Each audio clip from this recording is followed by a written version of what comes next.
Alors que l'arc Wano Kuni passe son plein, de nombreuses problématiques sont toujours là. Comme vous l'avez vu dans le titre, nous allons tenter de répondre à deux d'entre elles. Salut tout le monde, c'est Goldie Passion et aujourd'hui on va théoriser sur la potentielle venue de Jewelry Bonnie à Wano Kuni et ce qu'elle pourrait y apporter. Jewelry Bonnie fait partie des 11 supernovas et en est la seule femme.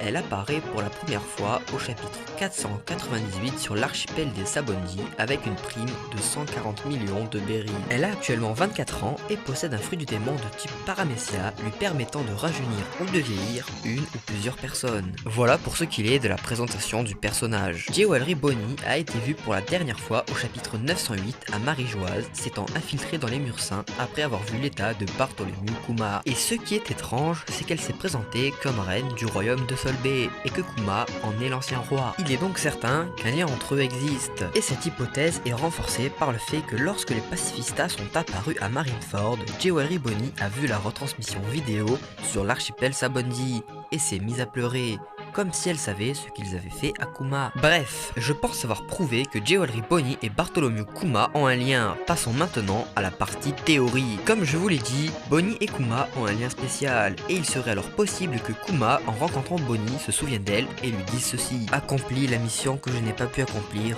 sauve les Mugiwara. Ou alors qu'elle ait rencontré Sabo et les autres membres de l'armée révolutionnaire et que ce soit eux qui lui auraient dit que Kuma avait protégé le Sunny pendant un an. Apprenant cela, Bonnie voudrait alors perpétuer la volonté de Kuma et se rendrait donc à Wano Kuni. Mais que Bonnie pourrait-elle apporter en plus de sa puissance en combat? Eh bien c'est tout simple, améliorer la puissance de ses alliés. Bonnie peut modifier l'âge des personnes à sa guise. Elle pourrait alors donner à Momonosuke les 20 ans qu'il a perdus, le rendant ainsi adulte avec un physique proche d'Oden Kozuki, son père, le rendant alors capable de manipuler un katana. Et tout a été mis en place pour.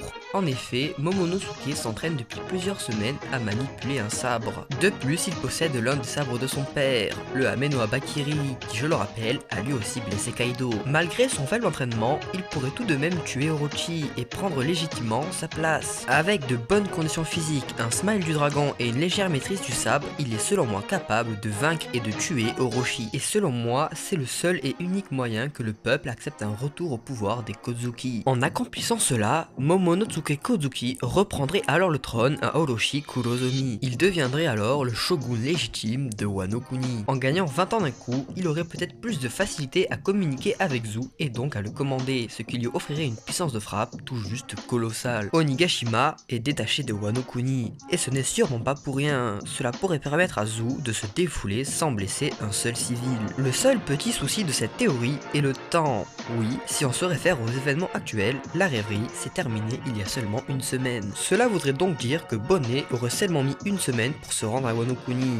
Mais ce n'est pas impossible, Luffy, Nami, Sanji, Chopper, Brook et Carrot ont seulement mis 2 jours pour se rendre de Whole Cake Island à Wano Kuni, donc pourquoi pas une semaine pour se rendre de Marie-Joise à Wano Kuni. De plus, Sai et Léo doivent se rendre à Wano Kuni, puisqu'ils font partie de la flotte de Luffy, et que l'événement qu'ils vont déclencher aura lieu, oui, sur Wano Kuni. Sai et Léo étant à la rêverie n'ont eux aussi qu'une semaine pour se rendre à Wano Kuni. Bref, tout a l'air de parfaitement s'emboîter, alors croyant en cette théorie, croyons au retour de Jewelry Bonnie et Momonosuke Kozuki. Et voilà, cette théorie touche à son terme, je vous remercie de l'avoir regardé et j'espère que vous l'aurez apprécié. Écrivez-moi votre avis en commentaire sur la théorie ou sur la vidéo, c'est très important. Tu peux aussi liker et partager cette vidéo si elle t'a plu et t'abonner à ma chaîne YouTube en activant la cloche des notifications pour ne pas louper les prochaines vidéos. Je te dis à dans 2 semaines, c'était Goldie Passion, ciao!